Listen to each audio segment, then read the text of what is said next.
And also, with your vast experience in healthcare, what shocking patterns have you observed that most people overlook when it comes to staying alive and healthy? Um, I think people, are not as educated as I would want them to be about their own health. I think Mhm. what I find is that people who are educated and know about their health, know about their symptoms, know about the medications that they're taking, often ask the right questions, and they get the right responses. And I tried to explain that to you early on, but Yeah. she had poor insight to her own condition to realize that what this doctor is trying to do is really trying to help me along the way and try to increase my lifespan.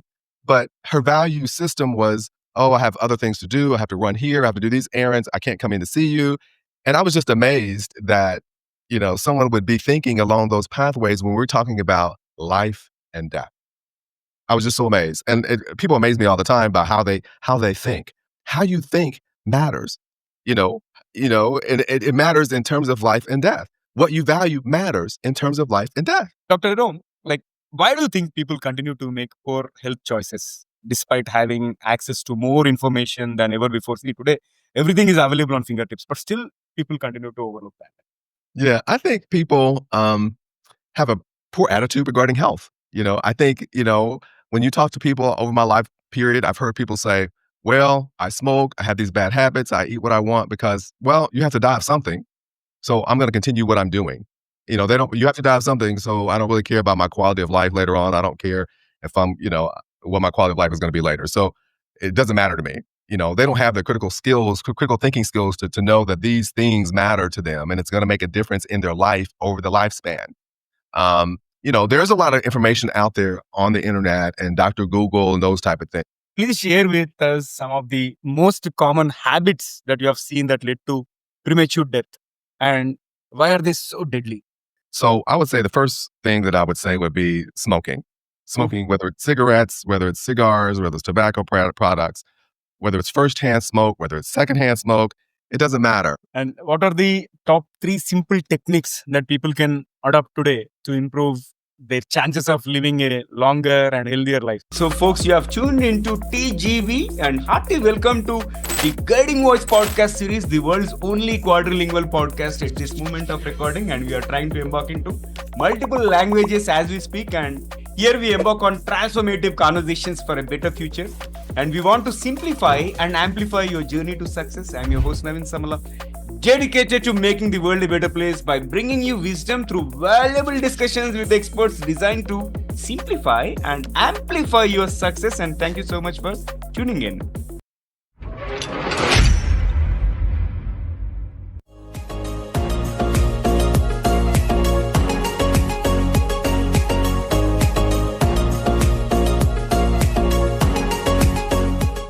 So, folks, we are joined by Dr. Jerome Puryear. He is a healthcare expert with over 30 years of experience and over 25 state medical licenses. He's board certified in obesity medicine and health and wellness coaching. He empowers clients to navigate the healthcare system effectively, prevent disease, and avoid premature death through coaching, education, and real life insights from the front lines of healthcare. So, first things first, Dr. Jerome, hearty welcome to TGV. Why Thank you. should our audience tune into this episode and spend 30-35 minutes of their valuable time? Yeah. I think this episode is extremely important if you want to preserve your life and avoid premature death. I think some of the things we're going to cover in this are going to be life-saving and precious. So I think people need to really tune in. Excellent. So, folks, we are going to talk about avoiding premature death, the secrets no one talks about. And before we get started, here is an exciting twist as always. So, Dr. Jerome, we'll do a rapid fire round of random words. I'm going to mention a few words and you need to respond to them as crisply, as quickly as possible. If you are ready, let's get started. All right. Good. Okay. Hello, I'm Steve Ahern, one of the judges of the Asia Podcast Awards. I'm interrupting this episode to let you know that you're listening to an award-winning podcast. This podcast won its category in the 2024 Podcast Awards, so you know you're listening to quality. Enjoy your listening experience, and congratulations to the team who created this award-winning podcast for you. Okay, my first word is curiosity, It fuels scientific inquiry. invention, It fuels medical innovation, future, artificial intelligence. universe, It's infinite. leadership, It involves critical thinking skills if you're a good leader. and then success. It's very highly personal and subjective. Yeah. And then health. Um, it's not just the absence of disease, and it's not just looking and feeling well, but it's actually being well. That means mentally, physically, and socially. Life, It's a time of growth, vitality, time of reproduction. aliens, Yeah. Aliens Enemy Act, the president using to deport, foreign people from this country. Craziness. all right. Here comes the last word, death. Inevitable. It's the end of physical life, but could be the beginning of a spiritual life. Awesome. Your responses are spot on. Thank you so much for participating in the rapid fire round number 1. You heard it right. There is one more rapid fire round toward the end of the episode. So stay tuned. And Dr. Ram, hearty welcome to the Guiding Voice once again. And thank you so much for being part of our journey in shaping the careers and lives of millions across the globe. So first time we are going to talk about death in this podcast. And I'm super excited to engage in this conversation. So first, let's get started with who is your guiding voice? My guiding voice, that's a tough one. I would say definitely God is my creator. He leads me through his word, through the Holy Spirit. He provides guidance and direction along my journey, my professional and my personal journey in life. He's the small voice that I think that speaks to me, prompting me to consider the path that I'm on or to take a different path or to make a different decision. Um, I was once told by a very close friend that Dr. Jerome Puryear, he marches to the beat of a different drum, and I think God provides me that different drum, that different beat, that different rhythm. And he provides me the ability to hear rhythms and beats that no one else hears, that can move move me in a way that's different than others. And I think that beat and that rhythm has led me to the path of medicine and medical subspecialties, and has led me to get further certification in obesity and health and wellness, really to help to meet people where they are and to take them to their optimal health. Superb. All right. And talk to us about your success mantra, as in top 3 things that have contributed to your success so far. Yeah, God, listening to him, listen to his wisdom, listen to his drum beats, listen to the Mhm. beats that no one else hears. Mhm. I think secondly, I think having a strong family, coming from a strong Mhm. family. My mom was a surgical technician. She was very passionate about her work, very passionate about taking care of patients.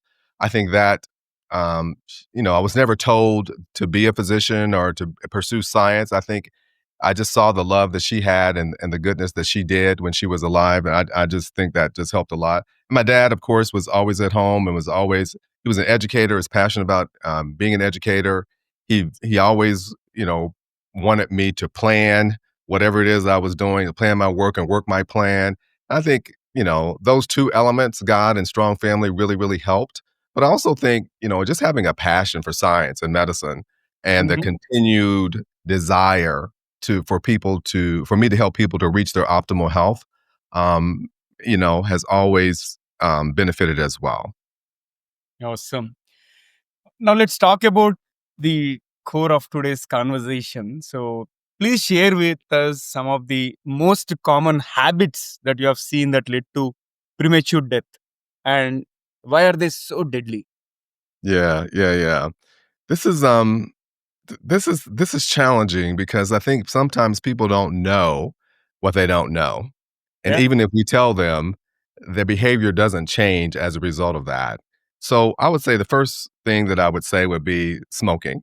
Smoking, whether it's cigarettes, whether it's cigars, whether it's tobacco products, whether it's firsthand smoke, whether it's secondhand smoke, it doesn't matter. The fact is, they cause lung cancer, they cause throat and mouth cancer, they contribute to the risk of bladder cancer, and I think people don't recognize that smoking um, basically damages the blood vessel where plaque builds up and increases your risk of coronary artery disease or having a heart attack, or the plaque builds up in arteries that lead to your brain. They can lead to stroke, or the arteries that lead to your peripheral vascular system, leading to peripheral vascular disease, which can decrease the flow to your lower extremity, limiting the flow there, which delays wound healing, delays your ability to move. Smoking is deadly, and Mhm. people don't.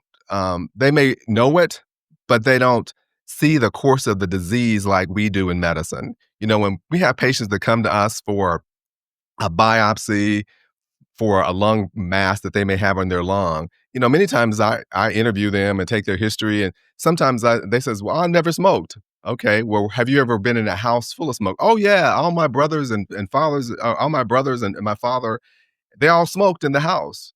Well, Mhm. secondhand smoke causes cancer, but Yeah. it doesn't register with them that that's the cause. And so 80% of lung cancers are due to smoking. And 30% of cancer deaths in the United States are a result of smoking. So it's something that is preventable, but people have to want to change their behavior to prevent it. Mhm. So I would say that smoking is definitely one of them. The second one I would have to say is in the US and in the country, we have a problem with just poor eating habits. You Right. know, Many of us don't know how to read new food labels. There are too many added sugars in there. Some of us eat late at night. We eat, low nutritional foods that are highly processed. We skip meals. Some of us, there's a lot of stress that's going on in society now with the economy the way that it is, and people tend to overeat with stress and don't have ways to kind of deal with with their stress. And so a lot of that poor eating habits tends to lead to weight gain and obesity, which leads to chronic diseases like heart disease, diabetes, cancer, and over a lifetime, these often reduce the quality of life and cause premature death. You know, in the science community, we look at BMI, which is really the percentage of body fat on height and weight. And if you look at the graph and you compare the BMI to all-cause mortality, it's kind of a J-shaped. In other words, those that are at the far end of the BMI, those who are excess weight, have Mhm. have a higher all-cause mortality than anyone else. And so weight matters in terms of premature death and your overall quality of life as you go through life.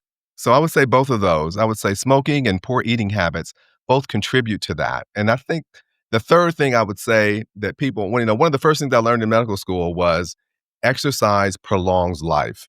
I will Mhm. never forget that because that was one of the first things I was like, really? I didn't reckon. No one's ever told me that. And I'm in medical school. And so I was like, well, we know physical inactivity contributes to premature death. We know that. Exercise increases your life expectancy, and it's linked to a lower risk of premature death, period. I mean, and so what I see a lot of times is people get, when they're younger, they're active, they have a lot of exercise. Many times they get injured during that period of time, which, translates later on in life as they're not as mobile, they can't be as active.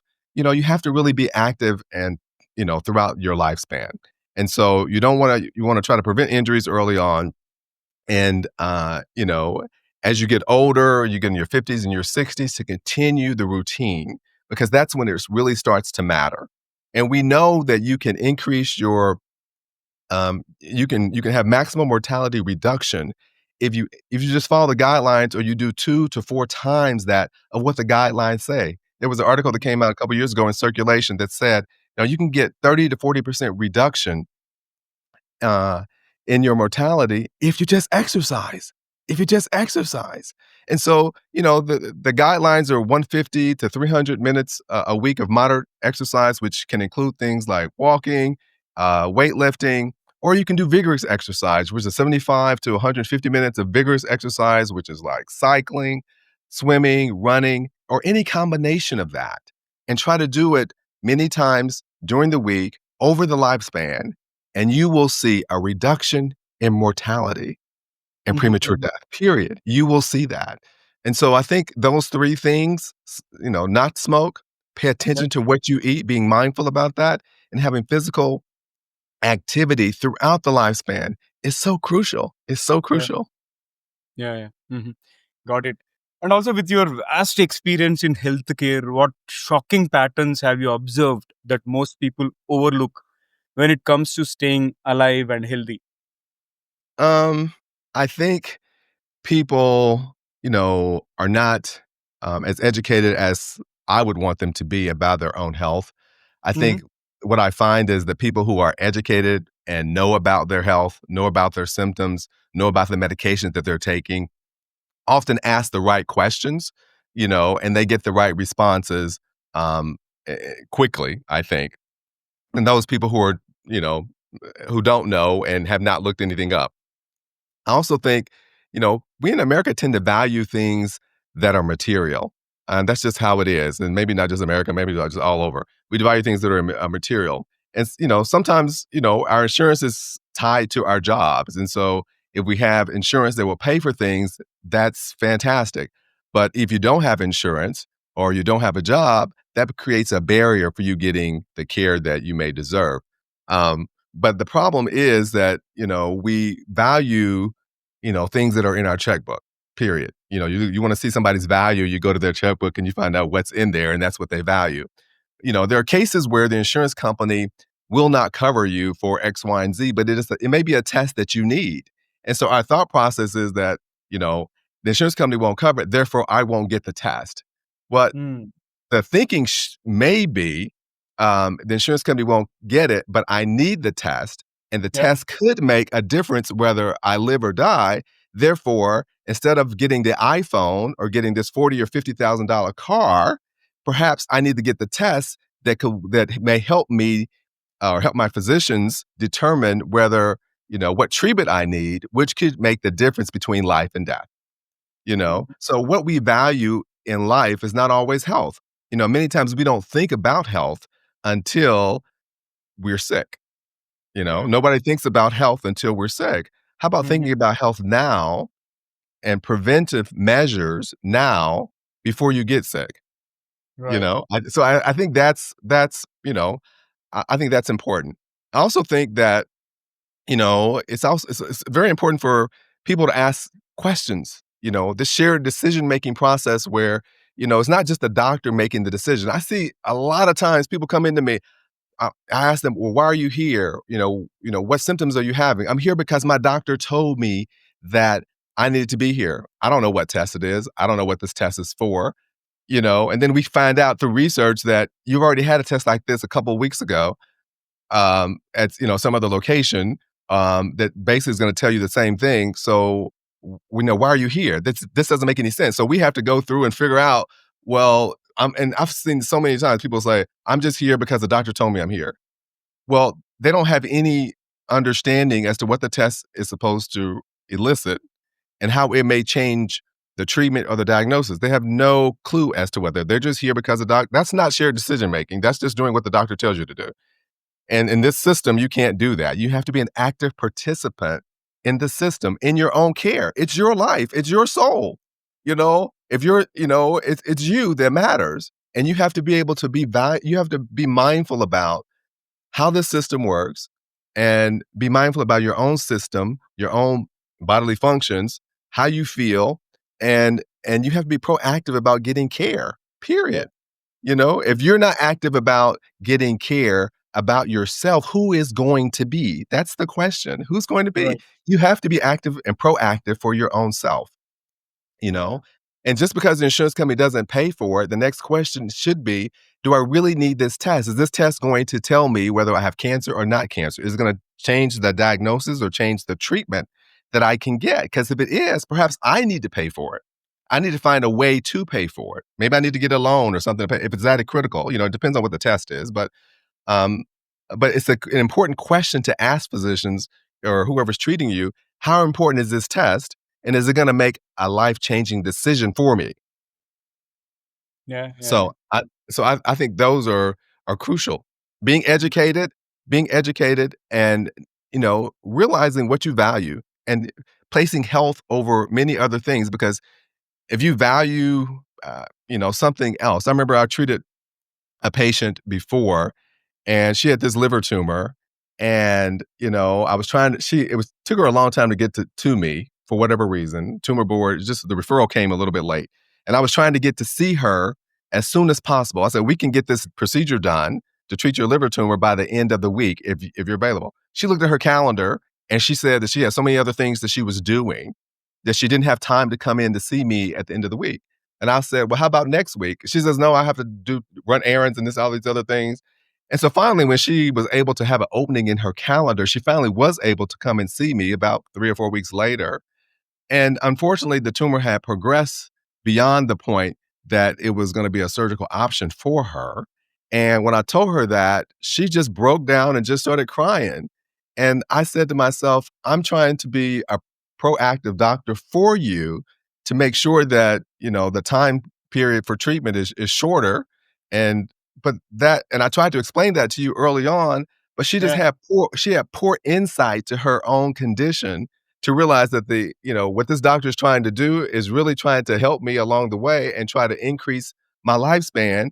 But her value system was, oh, I have other things to do. I have to run here. I have to do these errands. I can't come in to see you. And I was just amazed that, someone would be thinking along those pathways when we're talking about life and death. I was just so amazed. And people amaze me all the time by how they think. How you think matters, you know, and it matters in terms of life and death. What you value matters in terms of life and death. yeah, yeah. I've also seen a few people, look, though they have an option, like in corporates, we have this free medical checkup and all, and they don't get checked because they're worried about the results, saying that I don't know, like if results are negative, I may not like it. Right? That is the mindset. I think that has to shift. And as you rightly said, I think it is important to be proactive in terms of getting those tests done, so that something can be cured way in advance, right? Rather than getting into surgical process and all other stuff. So thank you for sharing that. Mhm. And Dr. Jerome, like, why do you think people continue to make poor health choices despite having access to more information than ever before? See, today everything is available on fingertips, but still people continue to overlook that. Yeah, I think people have a poor attitude regarding health. I think, when you talk to people over my life period, I've heard people say, "Well, I smoke, I have these bad habits, I eat what I want because, well, you have to die of something. So I'm gonna continue what I'm doing." They don't you have to die of something, so I don't really care about my quality of life later on. I don't care if what my quality of life is gonna be later. So it doesn't matter to me. They don't have the critical skills, critical thinking skills to know that these things matter to them and it's gonna make a difference in their life over the lifespan. There's a lot of information out there on the internet and Dr. Google and those type of things. But there's so much information out there. People don't have the critical skills in terms of weeding out the noise and finding accurate, reliable information that can make the difference for them. And so there's a lot of stuff out there. And sometimes it's difficult to interpret if you're not medical, if you're not familiar with the terminology. And so it can be challenging. A lot of information doesn't necessarily mean that it's good information, and it's related to what your particular issue is. And I'm going to use kind of an example right now. It takes clinical guidelines decades to change. It just does. And so there's a high incidence of African American men dying of prostate cancer. Period. There just is. Now that the reason and the rationale is variable and it has a lot of depth to it. But I think it's important for men to know that even though the guidelines say the digital rectal exam, when you go into the doctor's office and he goes into you and feels your prostate, they feel that that's a part of the workup, and it is. But we know that that has very low sensitivity for detecting prostate cancer and there are better screening tools like PET scan and MRI to detect prostate cancer, where digital rectal exam you know, is an older screening tool. And I personally, when my doctor, we don't do that anymore because we know it's not going to detect prostate cancer. We know that to detect prostate cancer, you need two things. You need to be able to biopsy it and have a you need to be able to biopsy the gland in the Okay. in the right place to Mm. get the cancer. And so if it's not, so first of all, you need to be able to see it, you know, either on ultrasound now with MRI, because MRI is the way of the future, I think, in detecting prostate cancer. And then you need to be able to biopsy the area of concern. So I think still people are still, preaching digital rectal exam, and guys are being uncomfortable, and so and so this conversation needs to happen more between patients and physicians as to the necessity of the exam, and is it going to determine whether I have this disease or not? If I don't, why be uncomfortable? Why, go through that process if it's not really going to determine if I have the disease? Technology is advancing, and, as the, research community, you know, kind of figures this out, there's often a delay in getting it to the physician and a delay in getting it to patients. And so they have to listen to reliable information that can make a difference in their life. And so we know prostate MRI and PET scan are helpful, extremely helpful in the detection of prostate cancer over digital rectal exam, period. Digital rectal exam has never been very sensitive in detecting prostate cancer. So just because you get that, don't think, well, I don't have prostate cancer. No, you have to get imaging and you have to get a biopsy if your PSA is increasing, period. Mm. Okay, got it. And what are the top three simple techniques that people can adopt today to improve their chances of living a longer and healthier life? Yeah, I think being mindful, being present in the moment, being mindful about your weight. If you're not at a healthy weight, Mm. make plans and have a goal to get to that weight. And if you're not able to achieve that goal, see a subspecialist, obesity medicine specialist, or somebody who's a really proponent of weight loss and Mm. making sure that it happens. And in today's society, there's really, very few reasons why you can't really achieve your goal for health. There's really, I mean, with telemedicine, there's so many options, there's so many resources. There's so many options, and so there's no reason for you not being able to achieve it. So Yeah. being mindful about your weight, being mindful about your fitness. If you're not, exercising, weekly, that could be a problem. You know, E- envision in your mind to be able to exercise over the lifespan. Start now and continue over the lifespan. So I think those two techniques are important. And then, of course, one thing that I haven't mentioned so far is really um, being mindful about your sleep.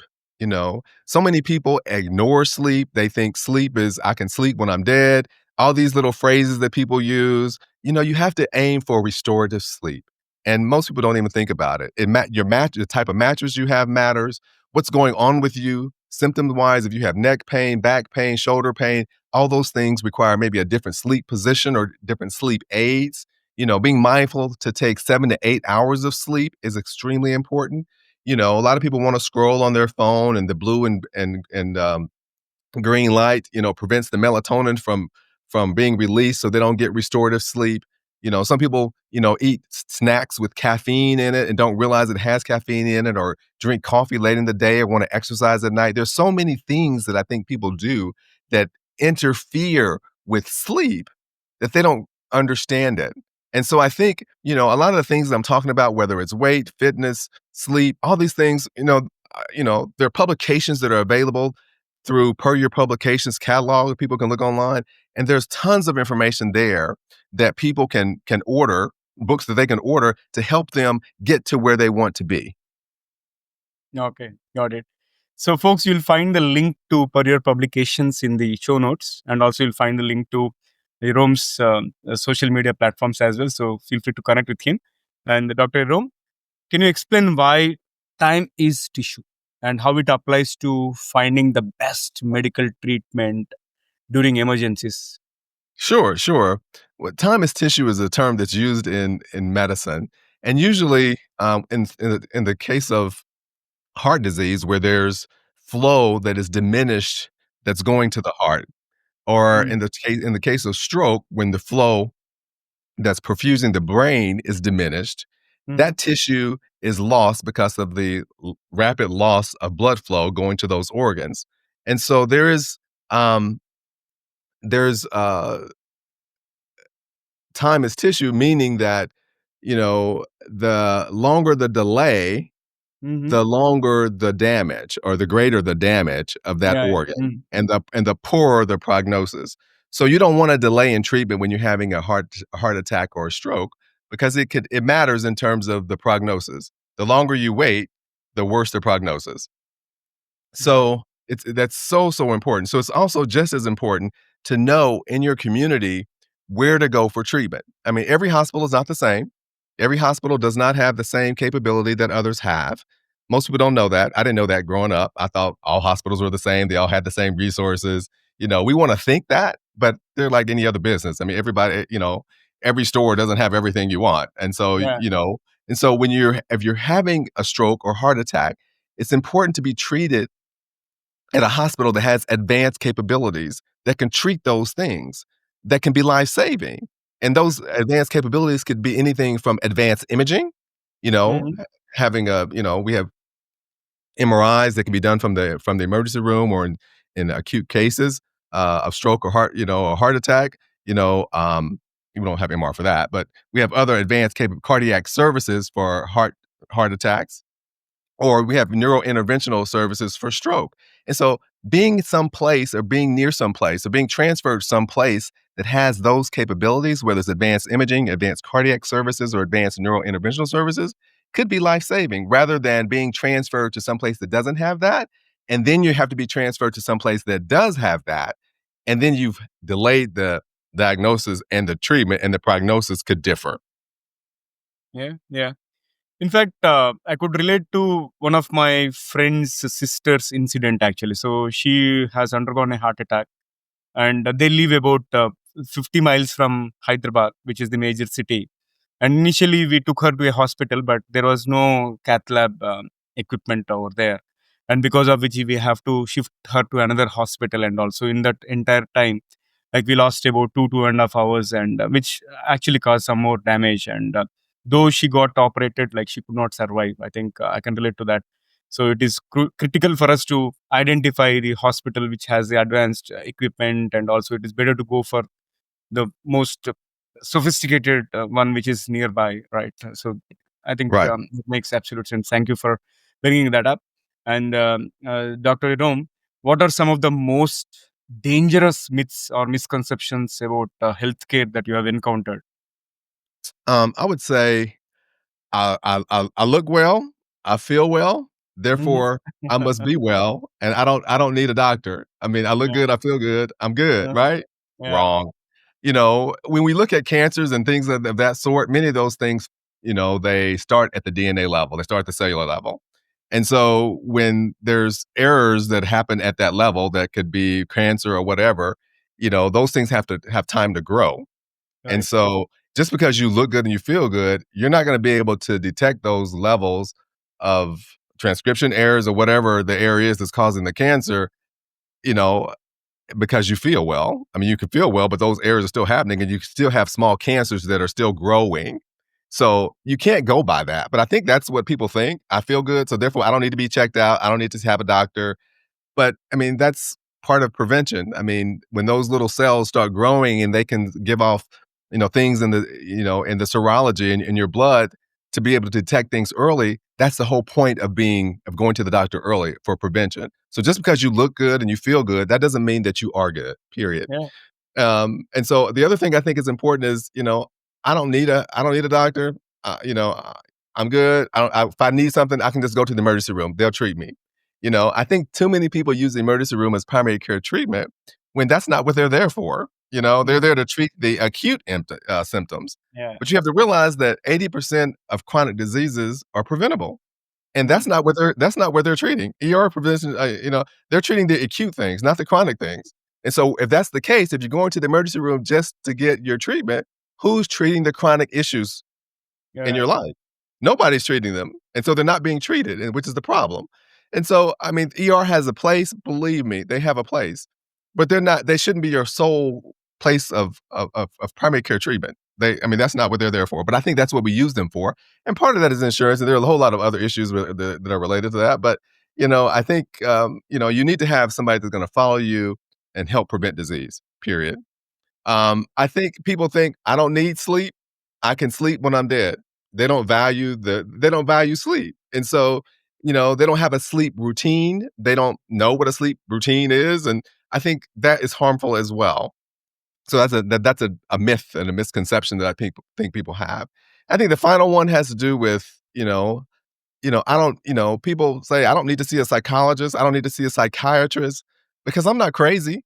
It doesn't mean that you're crazy if you go see somebody for mental health treatment. Mental health is no different than physical health. It's just a different organ. You know what I mean? And so I think COVID has really helped change this conversation that we have about mental health, particularly when the nation saw how it was affecting our kids with depression and anxiety and that sort of thing. So it brought mental health to the forefront. Whereas Mhm. we have been, people in training and people in the profession, we see it all the time, but it really wasn't to the forefront. And, some cultures just, some people, it's hard to break habits, I think. Some cultures still believe that, I don't need to see anybody because I'm not crazy. When that's not the point. That's just a myth and misconception. Everybody at some point in their life probably needs mental health counseling of some type, because we all go through trials and tribulations and trauma that are undealt with. And when the things are undealt with, they accumulate over time and cause issues with your relationships, with other people, with work environment. I mean, so things can build up. So people need to get rid of that myth and misconception, I think. Yeah, got it. Also, can you share a real life experience where someone's life was saved because they asked the right questions to the right people at the right time? I think that is also very important, right? Oh, absolutely. I mean, we see the opposite so often. People don't Mm. ask the right question to the right people at the right time and don't get the result that they want. So I think when people present to the emergency room, let's give an example of chest pain. I think, or let's give them stroke symptoms. Let's use that one. People have to ask themselves, when did when did I start developing these symptoms? You know, did my symptoms start 3 hours ago, or Mhm. did they start 3 days ago? Or I Mhm. don't really know when they started.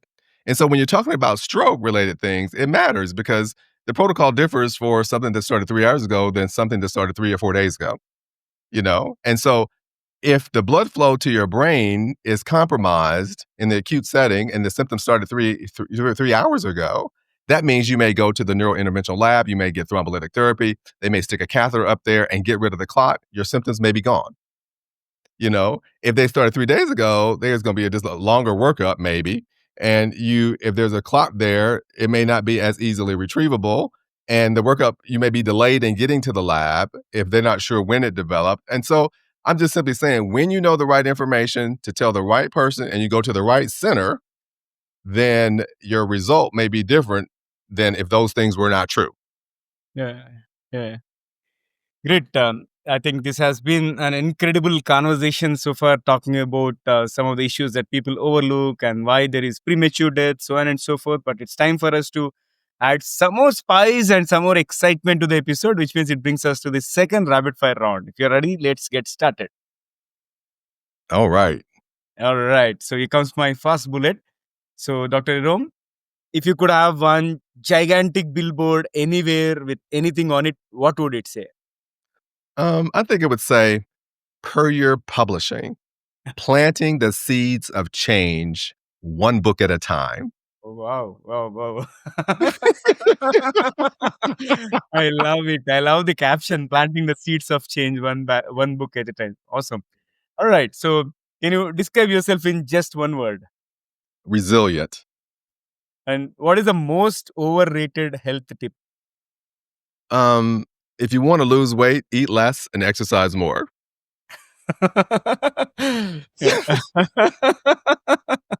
Okay. And one daily habit that you swear by. um, being mindful about self.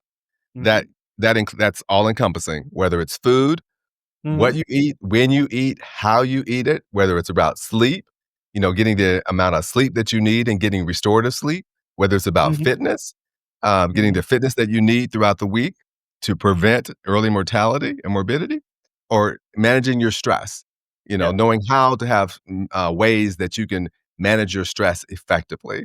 So I think in general, being mindful about self is key. Yeah. Okay. And it comes my next one. What is the most critical question everyone should ask their doctor? That's a tough one. That's a tough one because everybody's situation is a little bit differently. What I've noticed is that people don't usually have care or, they don't have primary care physicians. So, I think one of the keys that I've learned and I've after talking to, lots and lots of people that I've seen, having a multidisciplinary approach to your care is extremely important. That means having not just a primary care physician, but having a slew of specialists around you, including a health Mhm. coach if you need that health coach, to bring you the best possible care and the results that can increase your longevity and your quality of life. So I'd ask my physician, how do we, how do I, how does my, how do we establish a multidisciplinary team to take care of me that involved all my specialists, including a health coach if I need one, that Mhm. could bring about the best care, best results that could increase my longevity and my quality of life? Yeah. Yeah. Yeah. Good one. And the most life changing piece of advice you have ever given someone? To exercise, exercise, exercise throughout your lifespan. I have people that are in my family now, and I recommended that they go to a place that actually flexes them or stretches them. It's called Stretch Lab here. It is phenomenal. They every time I see that person, that person, they're 80 some years old, they thank me so much because they know that it has made a difference in their life. In terms of preventing falls, preventing a whole lot of other morbidities that can happen as you get older. People swear by that. So exercise and stretching are just key, I think. Yeah. Yeah. All right. So that's a great rapid fire round. And here comes the last one for the second rapid fire. What is one electronic gadget or a fantasy gadget that you'd like to see or invent yourself? I think, there's a lot of there's a lot of wearables now. I think having a multifunctional wearable that, Mm. is able to maybe a watch or something that can detect the blood in your, or the DNA in your blood to Mhm. determine when there are errors that can lead to cancer or Alzheimer's or some other reason for early death. I think that would be very, very, very good. Awesome. All right. So with that, let's flip back to the mainstream. And if you could give one universal piece of health advice that everyone should follow, what would it be? I would say if you're unable to meet your health goals, the worst thing you can do is to do nothing.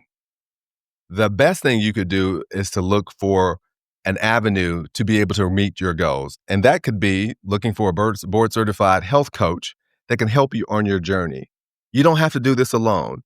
And you can achieve your result if you want it in today's environment. You really can. The key is you making the decision that you want it done and getting the right people on your team to make it happen. Wow.